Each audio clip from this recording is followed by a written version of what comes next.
Hi, everybody. I'm excited to have you back on another episode of Shouse in the House. I have with me today Mark Milke, or do you prefer Dr. Milke? Mark He is is fine. a he is a PhD. He works in public policy. He's an analyst. He's an author, a keynote speaker. Today, he's here to discuss specifically his latest book, The Victim Cult, and how grievance culture and blame hurts everyone and wrecks civilizations. That's the full title of the book, but the victim cult in general. I'm very excited to have him on. Mark, would you please tell my audience a little bit about you, how you got into writing and things like that? Sure. I started with a taxpayer rights organization about 25 years ago now. And that was probably my first introduction to public policy. I was a journalist maybe for 6 months back in the 1990s. Turns out that wasn't my talent. and I like numbers and data, and I try and anchor us all in reality. And look, my theory is that ideas can change culture, can change history, at least if they're anchored in reality, and sometimes not, right? Marxists weren't connected to reality in the 20th century. Woke folk, in my view, are not now. But if you're connected to reality, and you uncover some great data and illustrate them with stories, right? I grew up during the Cold War. I picked up National Review, William F. Buckley's National Review, I think, in a used bookstore when I was like 15. Thought this is great stuff. It's witty. It's got a sense of humor, and he's got the right view on like free enterprise and all of the rest of it and the leadership of the West. But the victim cult, in essence, has come out of maybe all of that. And my career as a public policy analyst at various think tanks and my previous books, the victim cult is really about civilization, Western civilization. In particular, the United States leadership in that is worth preserving. It's worth something. It's worth a lot. It's what has kept most of the world free. I mean, South Korea would look like North Korea today if it wasn't for U.S. troops there. So, and I'm dismayed by the attacks on really the civilizational legacies, from Great Britain to the United States forward. Whether we're talking really about property rights in the Magna Carta, or we're talking about 1776, and the wonderful leadership that the United States has displayed over the past in the post-war world. Right. I wanted to talk about, first of all, let our audience know you are in Canada, correct? I am. So Don't hold it against me. There's this whole joke about Canadians and headlines about worthwhile Canadian initiative being the most boring headline in the world. But hopefully that's not true about the book. No, the book was fantastic. It's funny, whenever I originally was gonna open, I was gonna say, "You're Canadian, right? Okay, never mind, just kidding, interview over, no." But I wouldn't really do that. Yeah. You actually Canada at this point is more American than America is, if we're really being honest, like, with what you guys have going on with your protests Hmm.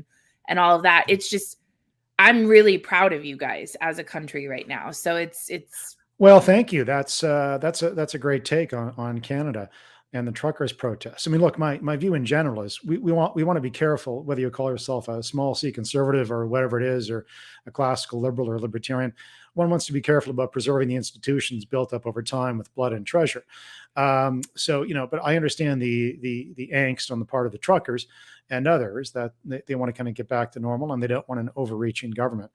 But yeah, I mean, a thing that Americans may not know is that Canada was actually, as we would describe it today, conservative, but classically liberal, but conservative ideologically before the United States was. I mean, if you go back 100 years, it was Canada that had lower taxes and attachment to liberty. Back when progressives were running the United States in the 1910s, 1920s, and enacting all sorts of new taxes and regulations, Canada was still a small C, what we would call today a small C conservative country, or a classically liberal country, because its tradition came from Great Britain, right? Adam Smith, and we never abandoned that, right? We never tossed out the Brits like you guys did.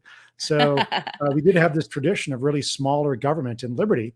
But people today think that's an American concept, and I have to remind my fellow Canadians, no, that's very much a British inheritance for both countries. right. I want to go ahead and get into the book a little bit. You start off with, and actually, I'll be honest with you, Mark, your takes are somewhat controversial. I'm surprised that you haven't gotten more pushback, I guess, than what you have so far, because as you state in your book, the culture right now is incredibly, people like to seek out victimhood.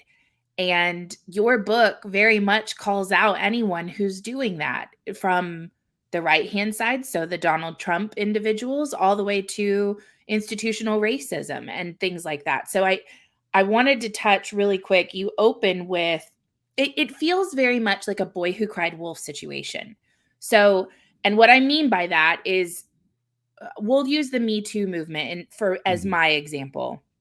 The Me Too movement came out, and you had women claiming sexual assault for things like having their shoulder brushed against at a party or something. And you've diluted what could actually be genuine concerns of victimhood, genuine sexual assault cases, genuine, you know, grievances that people may have within that movement or that, and you've diluted that and made it where now nobody believes any woman. It's like, oh no, you're just part of that, and so it feels like this grievance culture, this victim culture has created a dilution across the board of anything being accepted as truth anymore. It has. If everyone's a victim, then no one is, right? Right. I mean, you're right about the dilution of the concept, and there are real victims, and nothing in the victim cult, as you already know. I don't downplay real tragedies or real victimization. I do try and put it in some context. I do try and challenge those in the victim cult who I think are not necessarily victims or take their victimhood too far or trace their own status today to tragedies of 100 years ago or victimization of 100 years ago over their tribe, so to speak, right? Ethnicity, Right. color, gender, whatever it is, whatever tribe one wants to identify by. So in the victim cult, uh, I do try and put all that in context, but there is something to that. I mean, look, if Yale students in 2015 who are worried about cultural appropriation at Halloween, if they're victims and they're victims of microaggression at the same time as they claim, if that's real victimization, then how can you possibly put that on the same level or even consider it victimization vis-a-vis Jews in Nazi Germany or slaves before 1865 or the discrimination against, which I write about in the victim cult as well, the discrimination that Asian Americans triumphed over that existed between 1850 and about 1950, the actual institutional discrimination, not what's claimed to be institutional today. So those were real victims, and there are real victims created every day in our world. I mean, there's what, 7-8 billion of us alive today, and in the history of the planet, there's probably been about 110 billion human beings alive and died and born and died. So just because of the numbers alone, we're going to bump into each other. We're going to create unintentional tragedies. And of course, Mother Nature has her own way of creating tragedies. And so there's no shortage of real victims in world history. And we should have sympathy for those who are. But this book kind of came out of an observation that we all know someone who thinks like a victim, whether they are or not, and they dwell on it in that a little bit too long, or in some cases they're not real victims. And also, the book, people always want to know, why did you write the book? What was the inspiration? I grew up near a reservation in southern Canada, and one though that has become very prosperous and very flourishing, and it's because they took the best from around them. The landscape. I mean, they live near a lake, the vineyards nearby. They created a very prosperous reservation, to use it in American terms. Indian reservation, I think, is the term that used to be, applied Right. to, such entities in the United States. We call them slightly differently up in Canada.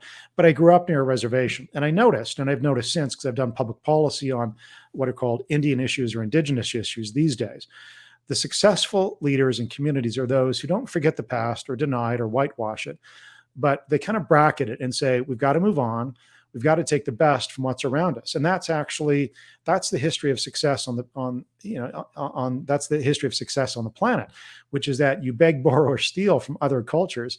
What's called cultural appropriation is very much a good thing.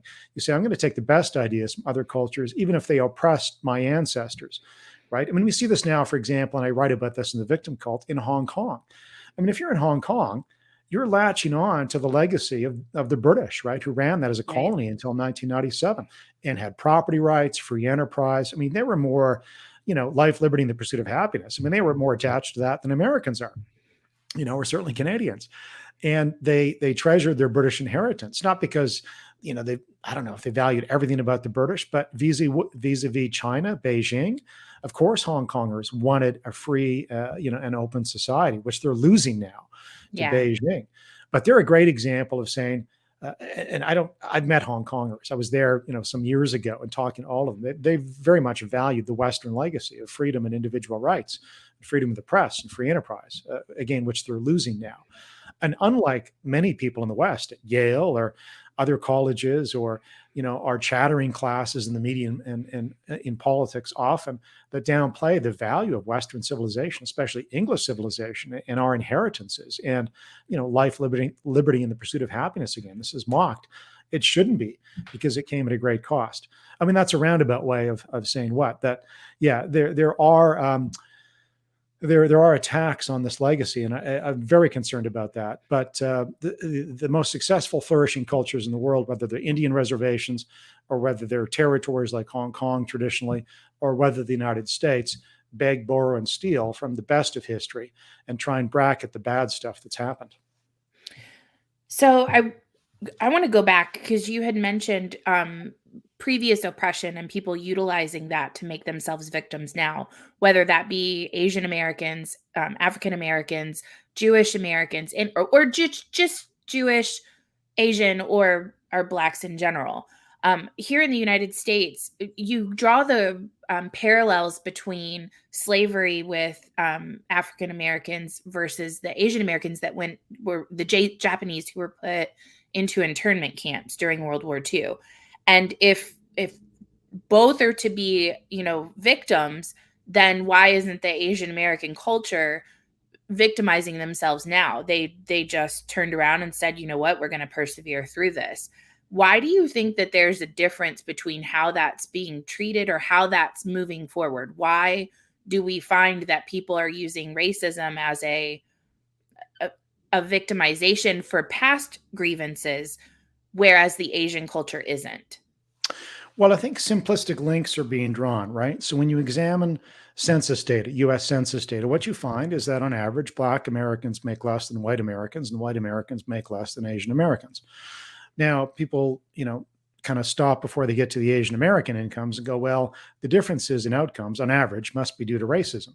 But as I quote in the victim cult, I look at the work of Thomas Sowell and others, and I dig out some original new data from the US Census. And what you find is, East Asian Americans, Indian Americans, East Indian Americans rather, those whose origins or family origins are in Taiwan or in Japan or Korea, they're at the top of the income heap. So you really can't use racism to say, well, that explains all vis-a-vis, say, Black Americans. And Thomas Sowell has pointed this out time and again, that dual income Black couples with a university education made as much as white Americans by, I think it was the 1980s, mid 1980s. But people draw simplistic links. They see averages and think that, they have some theory. And today's theory is that it's all due to past or present institutional racism. And there's a number of mistakes with that. Averages hide a whole bunch of things. Average education levels among Black Americans or Mexican Americans, for example, are much lower. I think they're about a fifth of Taiwanese Americans. So, of course, the Taiwanese are, those who have origins in Taiwan are going to earn a lot more because their education levels, about 4/5 of them, I believe, have a bachelor's degree.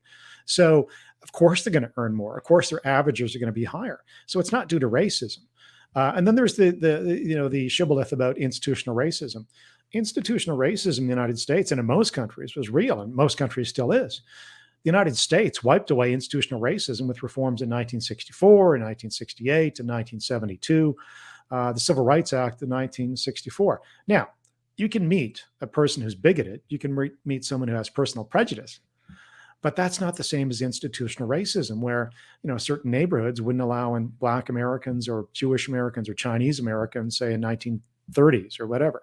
So there's this great simplicity or simplification, wrong simplification, and conflation of someone's a personal bigot with institutional racism, and and that's the tragedy here. Wrong cause and effect links. Because let's flip it over. The positive part of this is, look. Any American, look, within reason. Education is costly, and that's another issue. But higher education, education can lead to better outcomes for any cohort, any group, any person. And in fact, that's the story in the victim cult of the success of Asian Americans who faced tremendous discrimination between 1850 and 1950. Basically, when Chinese immigrants began to arrive from China for the gold rush in California, initially they're welcomed. But soon, the greater flow of them seemed to, produce a reaction, produce some prejudice in California and elsewhere across the country. And what they did, though, was they continually pushed back. They won some battles in courts, for example, against local ordinances that tried to shut down Chinese laundries in San Francisco and New York. Some battles they won, some battles they lost. But it's quite, and obviously those of Asian origin who emigrated to the United States never suffered slavery. So I think there's a number of things going on. I think some Black leaders are being simplistic about the link between outcomes now in education and incomes and the rest of it, and finances and past racism. Look, if you're talking 1866 versus 1865, of course you can make that direct link. But about a century and a half later, can you say outcomes today are really due to slavery? I question that in the victim cult. I think it's too simplistic. And in fact, I think it's an error, as Thomas Sowell and others have shown, that education, family, faith, all that matters much more and completely, really, vis-a-vis slavery, which is now a century and a half old. You also draw a parallel between the breakdown of the family unit, as far as the way that family units have broken down over time.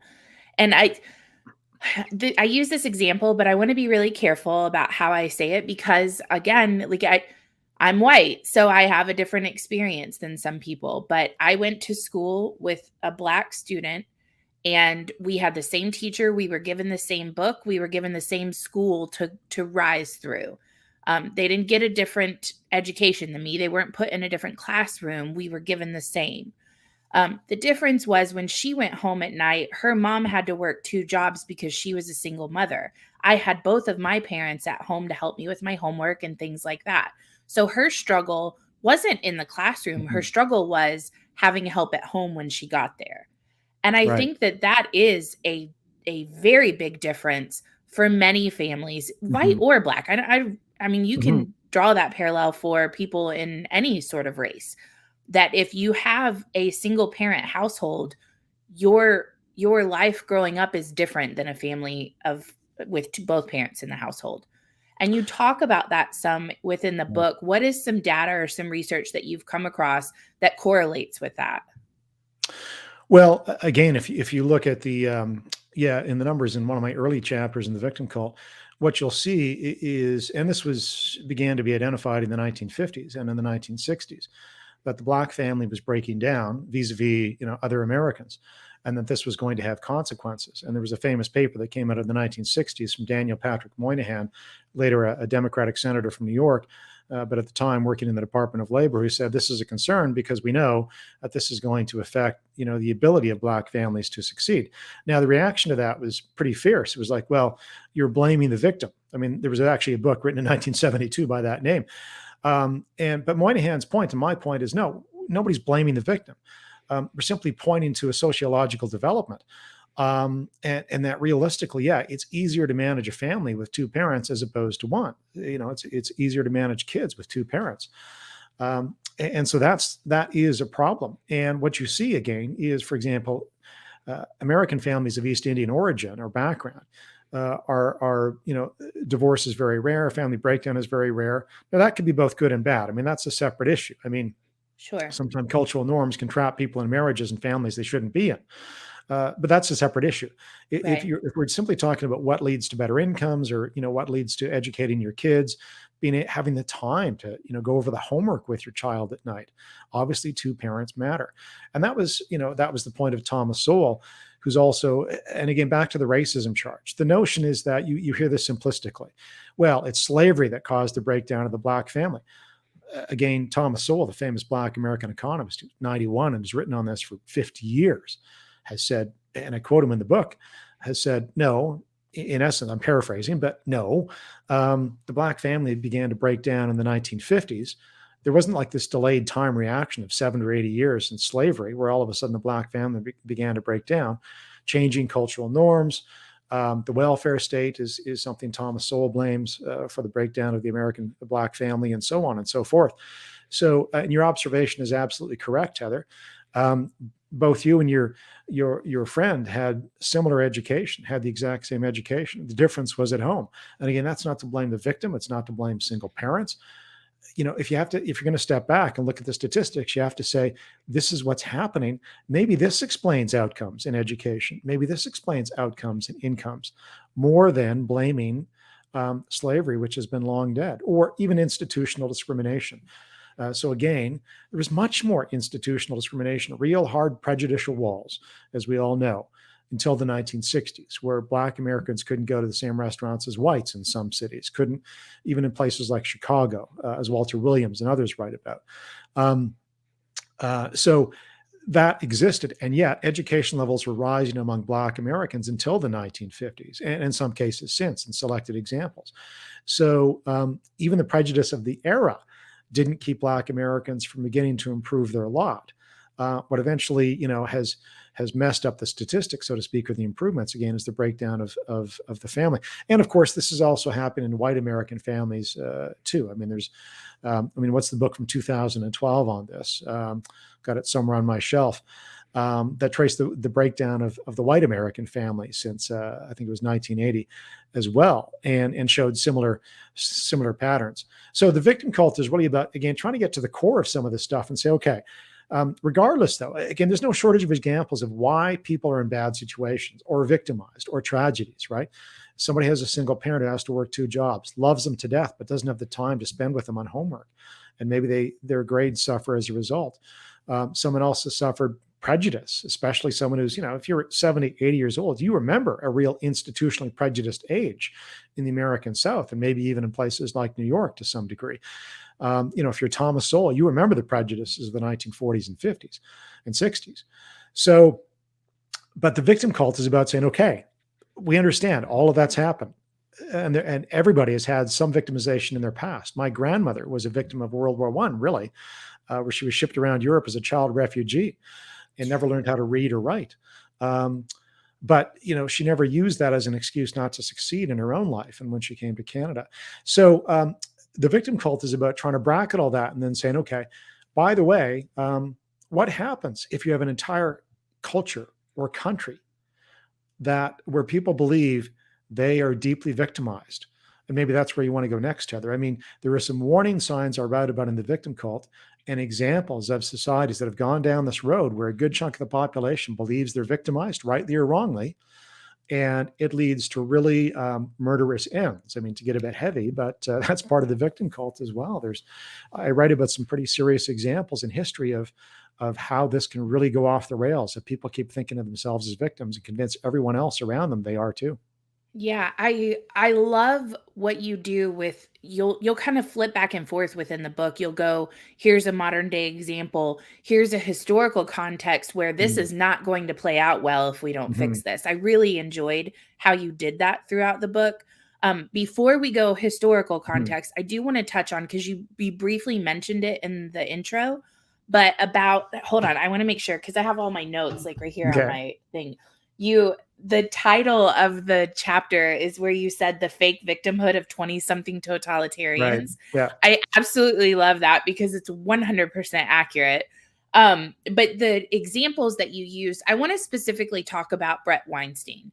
Yes. Because I think that was one of the most egregious examples of where mob rule and mob mentality had an actual institution, a school, apologize when there was nothing to apologize for. Like there was nothing that happened that he did, and it was just it was wildly insane to me the way that whole scenario played out. So can we talk about that for just a little bit, and how you think we got to this point? Like, what do you think?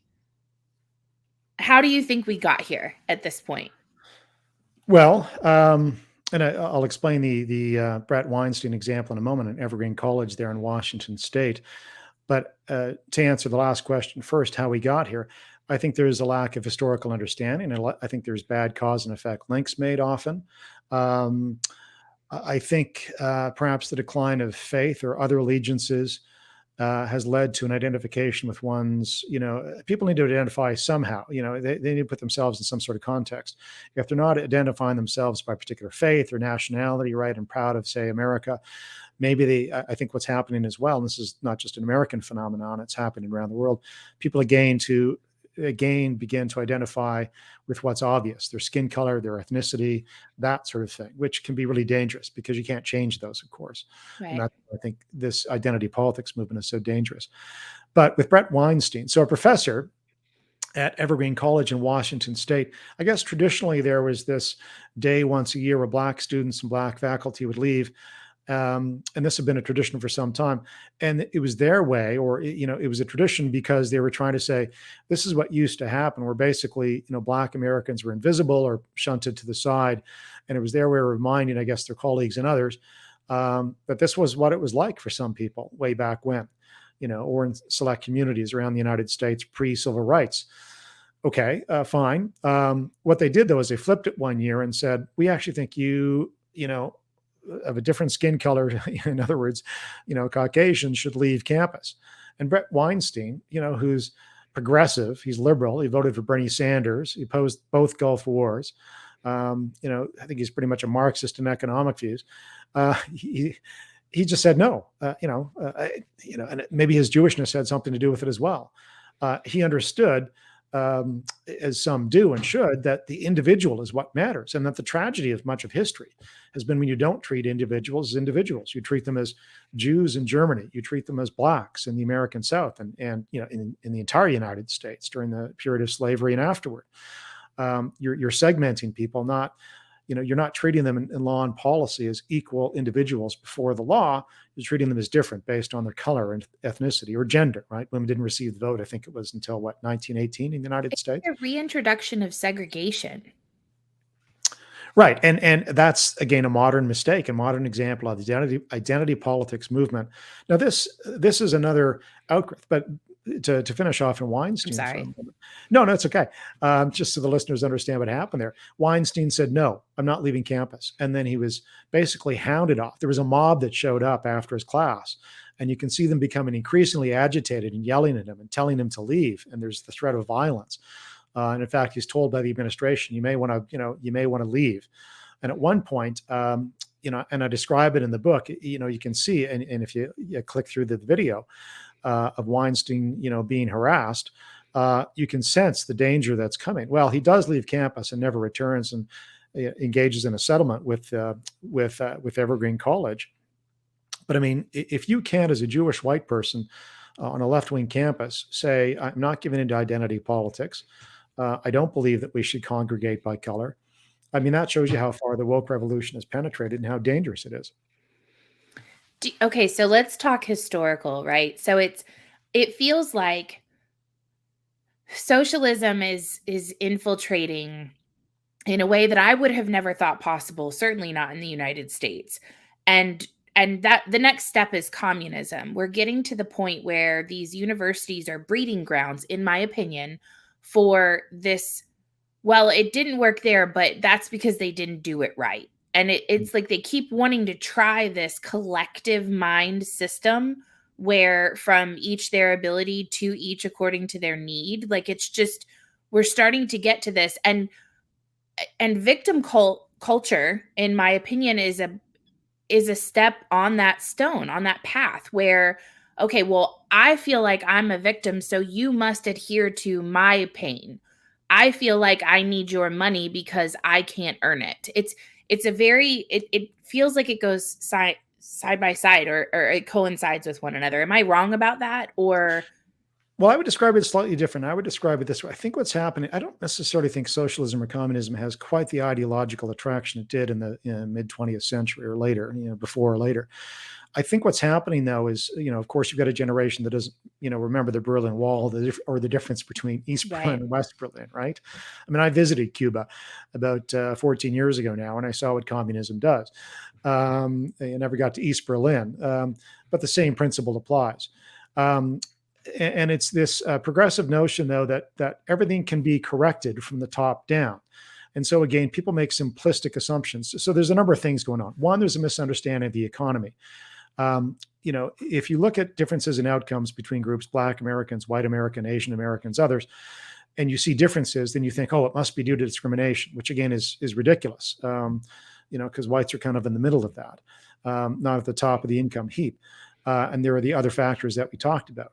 But there's this notion that somehow the economy is a fixed pie, and that if you succeed, it must be at the expense of someone else. This has been an historic mistake of socialism and communism. So I think that mistake is being made again, not consciously, though, people wanting to be socialist or communist necessarily. I mean, you've got a few people like Bernie Sanders and, the junior, I don't want to say the senator, the congresswoman from New York, whose name escapes me, Cortez. Alexandria Ocasio-Cortez. Yes.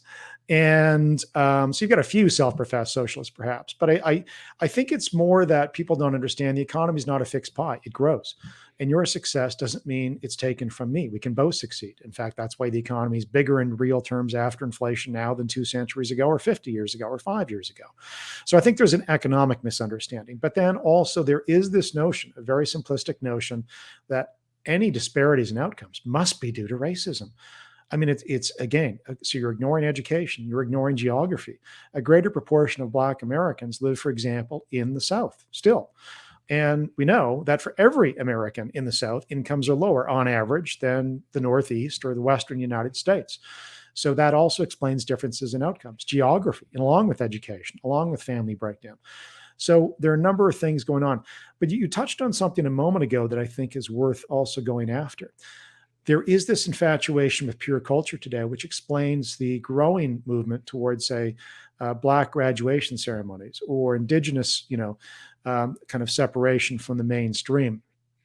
And it is a new, what did you call it? It's a new segregation, but voluntary this time. Now, where this is coming from, I believe, is its infatuation with culture. And you see this throughout history, where people think, okay, I've been abused, or my ancestors were abused, or my tribe has been abused. Again, however you want to define tribe, color, ethnicity, gender, whatever.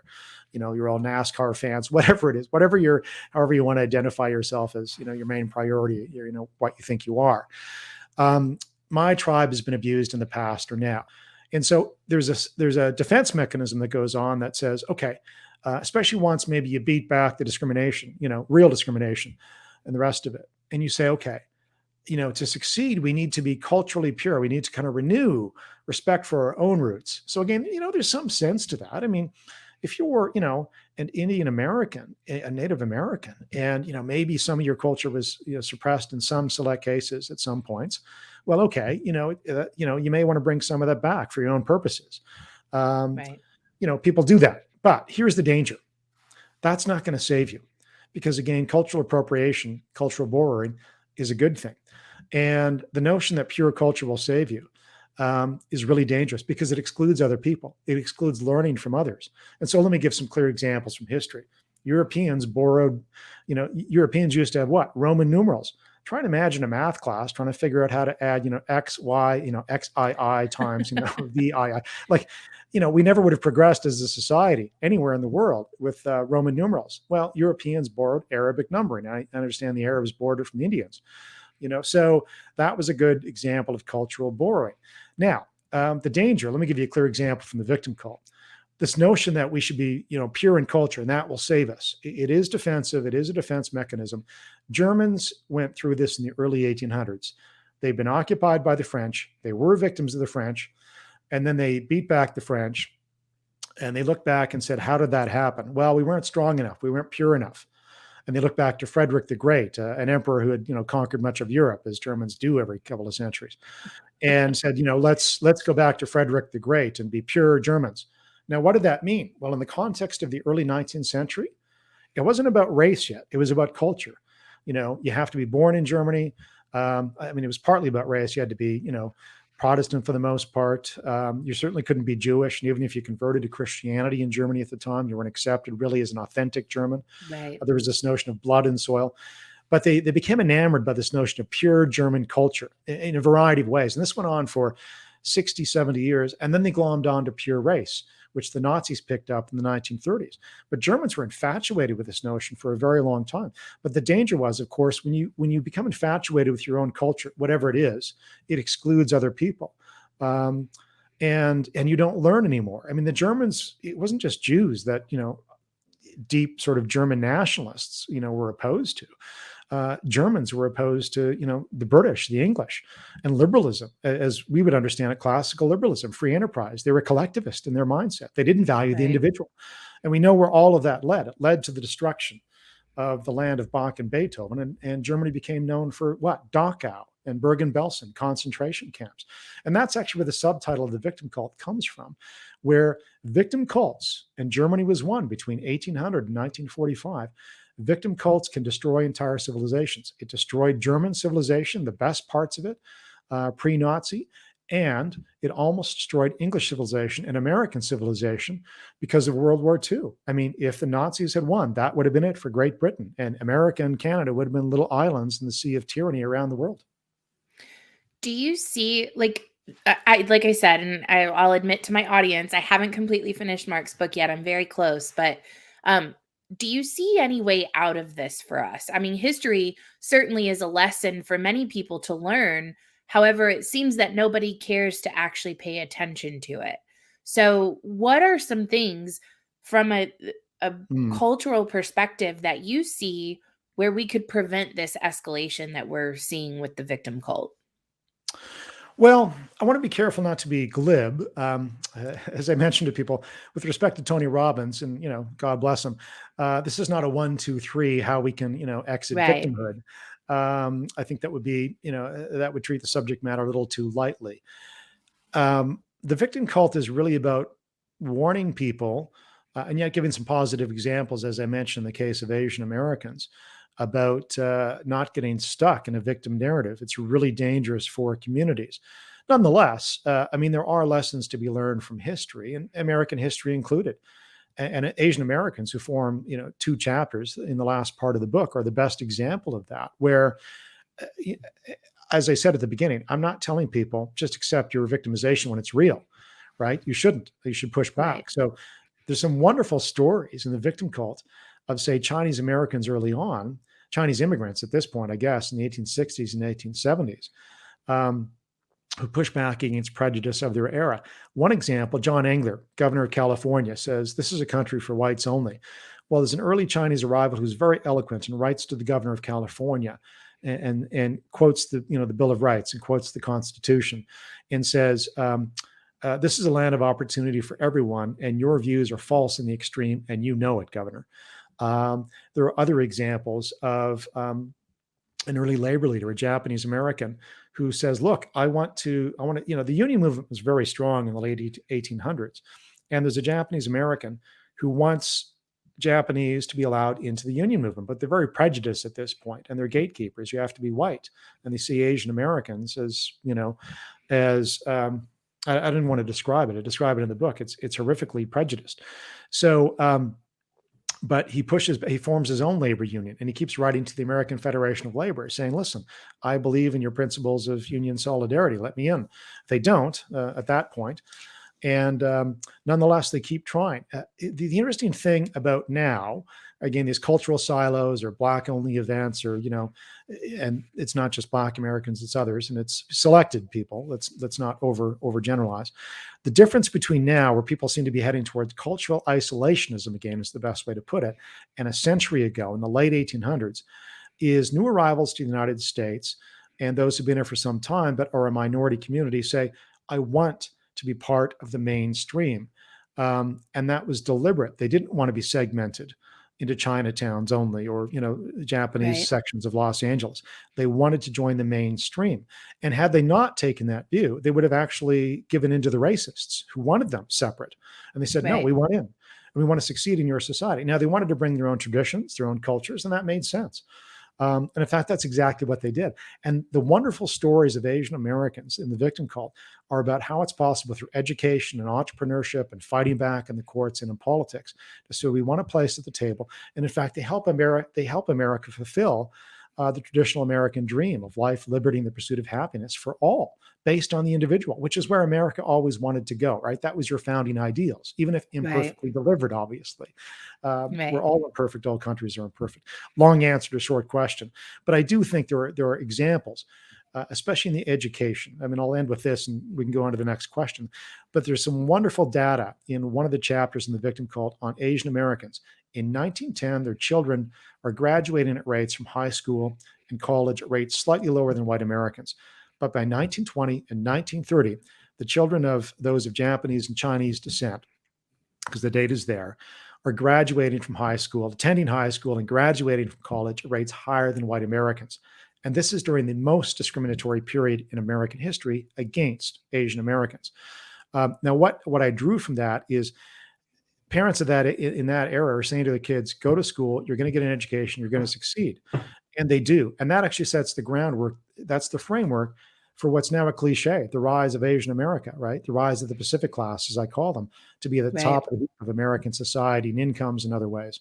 So there are some very positive stories in the victim cult as well, in terms of how we can, I think, depress the victim narratives. There are a couple things that I just wanted to kind of touch on. Here in the United States, there's two things that I think are issues. Number one, I think that personal accountability and personal responsibility is a thing of the past for many people. No one likes to A, admit they're wrong, B, admit that it's okay for us to not agree with one another, and C, apologize if we do something incorrectly or wrong. And it has created this pass the buck. And COVID has really highlighted that, where it's like, well, it's not my responsibility. It's because so-and-so told me I have to do it. And it's just, I don't know if it's just because of COVID that it feels like the weight is coming down incredibly heavily, but I don't understand where that shift happened. Like when I was raised, my dad, he raised me, you take responsibility for your own actions and for your own success. If you want something, you're going to have to work for it. You're going to have to go after it. If you don't, then that's no one's fault but your own. And I think your book just does a really good job of like turning a mirror on the type of individual who really enjoys not taking responsibility for themselves or for their own success or future or whatever. And I'm wondering if you experience that in Canada as much as we do here in the United States, if that is just kind of a global thing right now, or... Oh, probably more so, yeah, in Canada than the United States. I think there's an ethos of individual responsibility that's still a little more alive in the United States. And I think your Constitution also buttresses that. In Canada, we have a tradition, a collectivist tradition in Quebec, the French-speaking part of the country, that does come from Europe, that comes from France, of course, that is more collectivist and has been for some time. So I think it's actually the notion of individual responsibility is still stronger in the United States. But I think you're onto something, Heather. It's been damaged. It's been weakened. Now, again, there's some reasons for that. And I think during COVID, it seems like everything has gone to an extreme. Every action or reaction seems to be, an extreme one, right? And debate has been weakened as well, because people are really sensitive. Now, again, part of this, I think, is think about the rise of social media. If you think back to the early 1970s, what would it take to keep an issue on the news, week after week? New revelations. Watergate's the best example. New revelations leak out. New investigations occur. Congress is investigating, and so on and so forth. But in the age of social media, you can pick a tragedy from 50 years ago or 150 years ago and watch it, right? A video, or you can tell a story from back then. I mean, you could always do that in books, but now, it can go viral. Nobody has to pick up a book. They can read a story of, discrimination in the 1940s, and it can go viral. Now, the problem with that is people make the wrong cause and effect link again. They go, oh, my outcome today as person X is due to the treatment of, tribe X, 70 years ago. No, even if it seems alive as a good story, again, your choices in the last 20 years maybe matter more. And this again goes back to the issue of, say, restitution and compensation for slavery. I mean, this is a modern day issue in the United States, and I think it's because of these simplistic cause and effect links and this ability for things to go viral on social media. But let's be clear,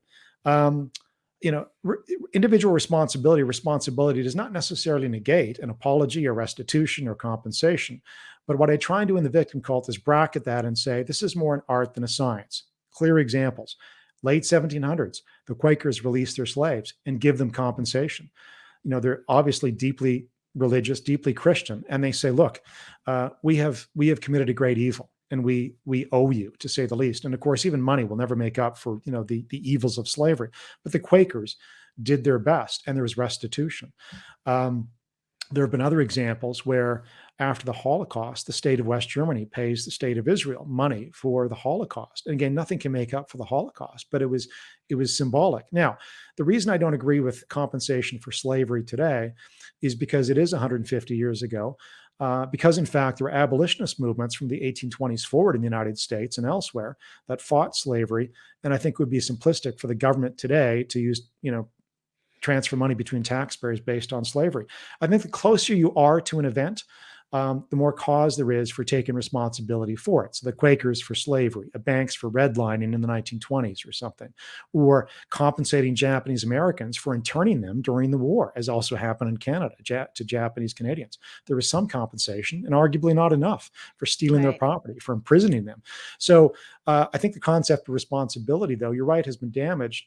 And may I tell you the story of my theory of Adam and Eve that I start the book with? Yes.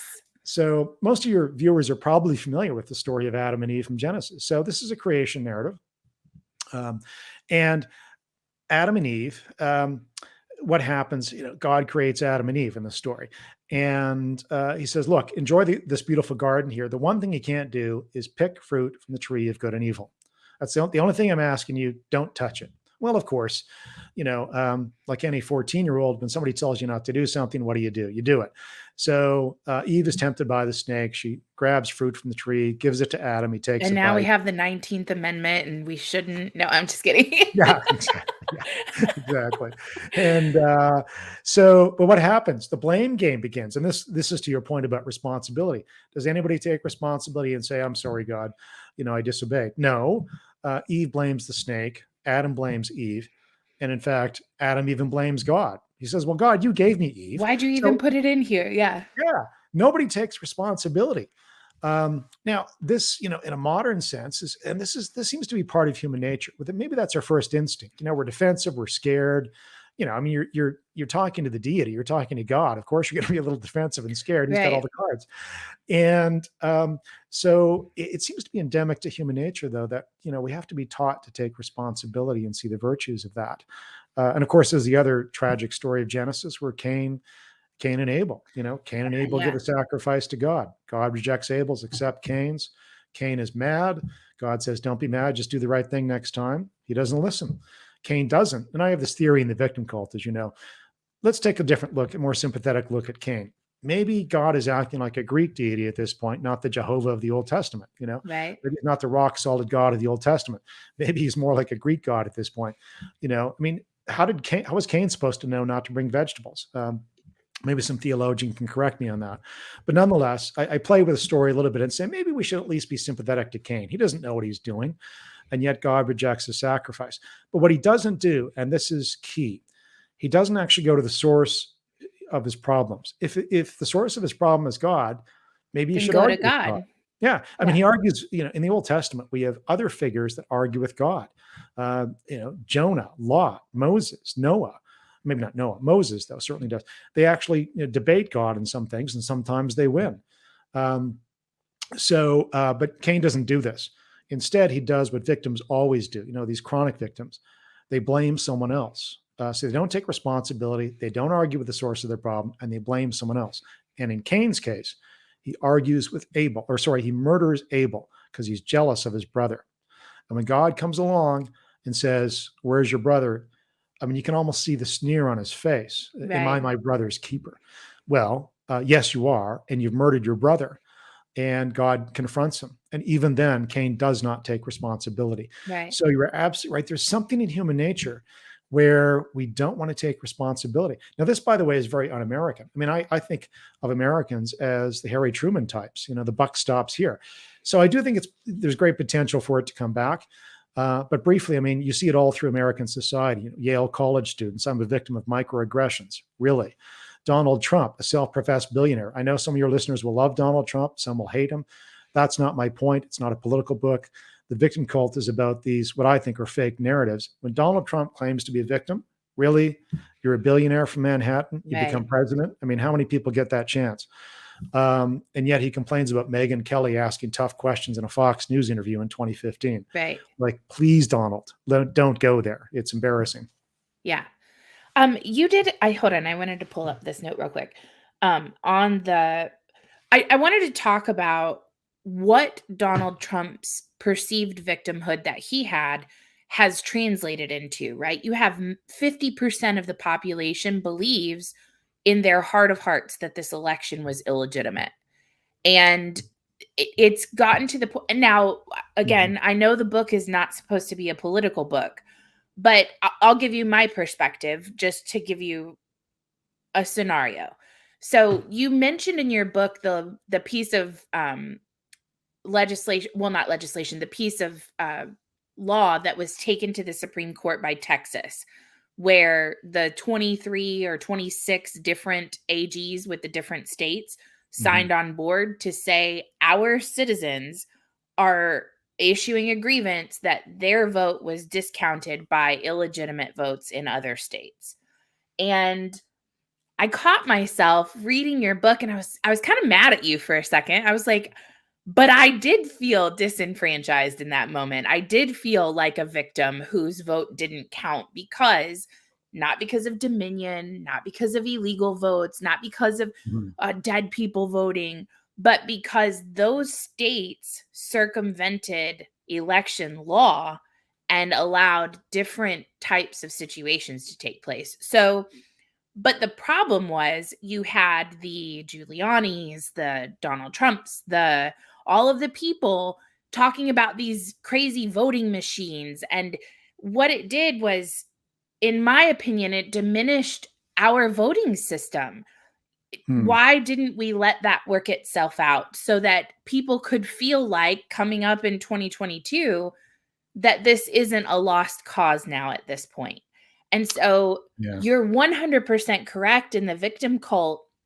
When you talk about it, it just feels like I said before, it feels like by making yourself a victim because Megyn Kelly said mean words to you, that was just a now, tough journalist, as she was right to be. Yeah. right, Yeah. that now everyone hates journalists, or it's just, you've Right. created Well, these extreme you've reactions again magnified seem to this be, culture. you mentioned something a moment ago, Heather, during COVID. Yeah, these extreme reactions seem to occur. The 2020 election, I mean, there's a lot there. I mean, you've got my basic view right, which is I agree with Karl Rove. I agree with was it the governor of Georgia, John Raffensperger, who said this is, the system's worked actually. Karl Rove said, I know what a close election is like. This was not it, right? And he was speaking of Right. Yeah. 2000, where things were hanging on a chat in Florida, and there was a couple hundred votes in one state that really made the difference. And the Democrats were wrongly back then arguing they won the election. So, my overall view is that it wasn't stolen. But I mean, you can get into the weeds, and people do, of course, on this. Right. And always when I speak about the victim cult, everyone will bring up an example of where they think, well, no, here's a real example of victimization, Mark. And I may agree, I may disagree. But that's actually my point, that we're into this victim narrative again. We've got to be very, very careful. And I actually think Donald Trump's victim narrative was not terribly helpful, to say the least, and resulted in January the 6th, or even a couple of weeks ago when he attacked Mike Pence and said, oh, you could have delivered me the election. No. Again, I respect American institutions and democracy that way. as a foreigner way too much to go down Right. that road. And I think every American, ought to as well. You've built quite the country there and quite the institutional safeguards. And with respect or not, maybe it doesn't matter. I don't think the former president necessarily understands what he was head of and how valuable that your institutions were and are. Right. And I think that's a danger. And that victim narrative, I think, damaged people's trust in them. Now, as I mentioned about Asian Americans, if you think something's wrong, all right, go to court, go through the process. And some people did. Now, I understand Giuliani and others are being sued by Dominion for these false claims that their voting machines didn't work. And so we'll see how that process leads out. I don't know if that's going to change minds. It's a bit like COVID, and mandates and the rest of it. Donald Trump is very divisive, and, it seems people are getting divided, either love him or hate him. Be that as it may, the victim narratives are entirely unhelpful, and they're very un-American. Let me give an example, another example from the victim cult of a different president who also kind of whined once in a while or complained, and yet even he never went as far as Donald Trump. And by the way, for your listeners, I mean, I pick I on read left-wing this part. Democrats Yeah. and woke as well. But Richard Nixon in 1962 loses the California gubernatorial election. And at the end of it, he says, well, you won't have Richard Nixon to kick around anymore in a famous interview in Sacramento. And yet people forget what he said next, which was a modicum of restoring respect and for institutions, at least for the media, rightly or wrongly. He said, I'm not going to cancel my newspaper subscriptions because I Right. believe you're necessary. So look, I don't think we should take things on faith. I think if people believe they were wrong, they should go to court. I think, the media should be held to account as much as government should. But the victim narratives can be very dangerous. And to me, it's an un-American thing. You built a wonderful country there based on the notion of individual equality before the law, and you got there by 1964. So, that's really key. And the institutions that Americans have built have been deliberate. Up in Canada, sometimes you'll hear, well, Americans can't get anything done. Look at how stuff gets stuck in Congress, between Congress and the White House. It's true, though. But I have to remind Canadians that's on purpose, Right. right? Yeah. George Washington didn't want a monarchy. He didn't want to replicate King George III. Yeah. He didn't want to replicate European tyrants. And so, your founders did a very smart thing, which was to divide concentrated power up. In Canada, we have, what are called sometimes four-year dictatorships, majority governments in parliament that can pretty Right. much do almost anything. And they've tried. well, yeah. Well, in fact, you saw it this week in terms of an emergency act on the part of Prime Minister Justin Trudeau, invoking infringements on civil rights that I think are ridiculous and uncalled for. But Americans designed a system precisely so no president, whether it's Donald Trump or George Washington or Bill Clinton or Barack Obama or anyone or Joe Biden, can have all the cards, right? Right. You have to negotiate with senators and the Congress, and of course you've got a Supreme Court that also serves as a bit of a check and protects your Constitution, and hopefully does most days. So you've got these checks and balances deliberately, and so yeah, no one can get everything done yesterday like sometimes you'd like, but that's a good thing. Yeah, and it prevents even look. I think Donald Trump is a bit of a force of chaos for both good and bad, and I think the American system was set up precisely so no one can get their way 100% of the time, and that's a good thing because the alternative is tyranny. Yeah, I agree. I wanted to ask, because we're getting close to our 1 hour mark, and I don't want to keep you too much longer. I wanted to ask one more question. In the victim cult, you end with remedies. And like I said, I haven't gotten there yet, but can you talk about, like, has victim culture gained too much of a foothold, or do you think that we can stop it at this point? Well, the victim culture certainly has. Yeah, victim cults have certainly gained in prominence, right? And that's why people are so touchy, I right? keep saying the weakest minds have the loudest voices right now, is what it feels like. Maybe, or the most sensitive. I mean, look, I like to think I'm a pretty sensitive male, and but look, I think there's an uber sensitivity that's going on out there, and it is connected to this notion that I'm injured because of what happened 50 years ago to my ancestors or 500 years ago. Right. That's a really dangerous road to go. In the victim cult, I write about, you're right about the remedies. A couple of things, I guess, off the top of my head, I'd say that I'd extract from the victim cult as lessons for people. First of all, stop identifying with people 50 or 100 or 500 years ago, or at least more than 100 years ago. All of us today would probably prefer our neighbors to our ancestors, because their views were really weird and intolerant compared to ours, right? If you go back 100 years, most males didn't think women should vote. And it was a highly prejudicial era. I think there was a Swiss canton that got around to it in 1984. So, some parts of the world are a bit, laggard in that. But, look, most of us would prefer our neighbors of any ancestry, any color, any whatever, compared to our own ancestors of more than 100 years ago, because they were really a different type. And of course, this shows the progress, I think, positive progress towards respect for the individual. So there's that. Stop romanticizing your ancestors. I mean, one of the chapters, I was going to entitle it, all our ancestors are bastards, and instead I gave it a much more light title. But stop romanticizing your ancestors is perhaps lesson number one. Put history in its proper context. I mean, in this sense, you can't correct history. I mean, we talked about Marxism a little bit about Marxism and its influence today. Look, at least Marxists in the 20th century believed they could create a utopian future. Now they were wrong. I disagree with them then and Right. now, but they were utopians about the future. We've got people alive today who were tearing down statues, of people like Winston Churchill, not just like Stalin or Southern Confederate generals who were favoring slavery. I mean, people will attack history today on some sort of weird notion that it should have been perfect. Marxists at least thought they could, create a perfect future. They never Right. thought they could correct the past. We have people running around today who claim to be victims based on what happened 500 years ago and think that through compensating for what happened in slavery over 150 years ago, or trying to resettle fights between, Islam and Christianity around the Crusades, that somehow, they can use that as a justification for modern day something. So we've got a lot of weird utopianism happening as applied to the past, that is, as opposed to the future. That's even more silly than what Marxists were into in the last century and now. And I guess the third point I would say is um, try and remember that you're, at least in a liberal democracy, and by liberal, I just mean, you have the institutions that separate power, like I said, in the United States. Um, Try and remember that your choices, for the most part, in a democracy, in a free country, um, and we do live in, you live in one of the most free countries in the world, and so do I, with exceptions. But try and remember that in a democracy today, you really do have much more control of your destiny than you might believe you're being told today. And I say that because of the experience of my grandparents um, on both sides. But the story is, my grandmother almost made it out of Europe in 1914 as a 3-year-old. And then the war ensued, World War I, and her family went to Siberia, went back to central Ukraine. They're Germans, they're shipped around, for about 13, 14 years. They wander, almost like, Jews in the Old Testament, coming out of Egypt.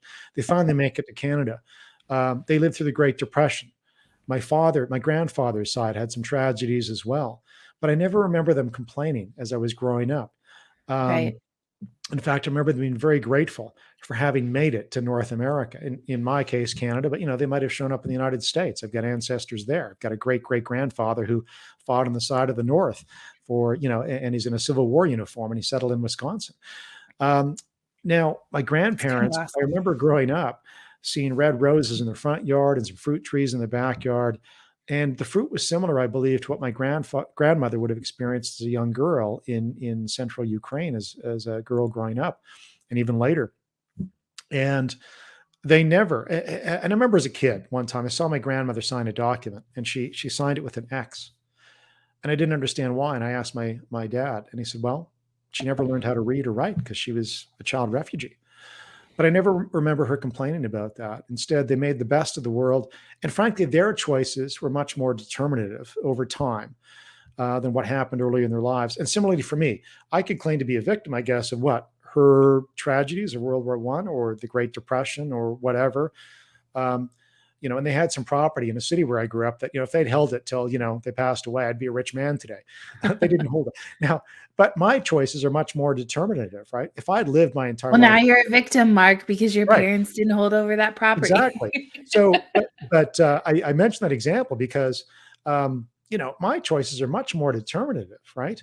Right. And their choices were much more determinative. Yes, they suffered in the 1920s, but by the 1960s, 1970s, they'd owned their own house in the city where I grew up.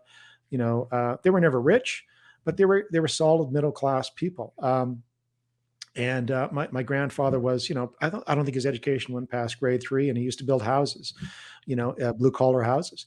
Well, their choices were much more determinative when it came right down to it by the end of their life than anything else. And maybe that's the lesson from the victim cult. I'm not denying tragedies. I'm not denying that real victims exist. What I'm trying to remind everybody is, don't get stuck there. If you do, you and your culture will suffer. And the bright part of this is, like Asian Americans and like my grandparents, your choices, at least in a democracy, we're not talking Stalin Soviet Union, at least in a democracy, your choices have the potential to lead to much better outcomes than perhaps people give all of us credit for today. Yeah, I think one of the biggest takeaways that I have so far from what I've read is victims and tragedies are real, but not every tragedy creates a victim. Right. And that's a choice. And I think that you did a remarkable job. I want to compliment you. I'm actually, it's kind of funny. I run a book club. Mm. So every Wednesday night we host like a Twitter space. I don't know if you use Twitter or not, but um I've just gotten back onto it after being gone for a okay. couple of years. I'll have to add you whenever we get off, but Please. we're reading Atlas Shrugged right now for the book club. And so like I'm reading your book and that book, and Mm. I'm starting to get to the point where like every person I see, I'm like, stop feeling sorry for yourself. You should, like I'm in this big individualist mode right now. So your book coupled with hers has been pretty remarkable. But can you please tell everyone where they can find you and where they can I'll put the link for your book on here. Do you want people to buy it directly from you? Would you prefer they buy it from Amazon? I It's know. definitely, yeah, they buy it in their local bookstore, or Amazon or Barnes and Noble. Okay. But if you go to victimcult.com, you'll see all the links to that, right? It'd be much more expensive to ship from Canada. So, and it is available in American bookstores and online, like as you mentioned, at Amazon. So, but if you go to victimcult.com, you can see some excerpts. You can see some book recommendations, some others who have read it already. But you can link right to where you can buy it for sure in the United States. It's available across the United States. So, And is there a social media that you prefer? Do you want people to follow LinkedIn, you there? you can follow me on Twitter. I quit a couple of years ago while I was busy with something else, and I'm just restarting, a Twitter now. And so feel free to follow me there. But LinkedIn, Facebook, YouTube, I've got a few videos that I'm starting up again there. So, but I'd say if you go to victimcult.com and you'll see some of the links there, or markmilke.com. So my last name is spelt with an E, not a Y, but you can find me at markmilke.com as well as victimcult.com. Okay. Thank you so much, Mark, for joining me today. I really appreciate it. And I love the book. So thank you so Thank you, much. Heather. All Thank right. you You for the take interview, care. Heather. Take No care. problem. Have a great day.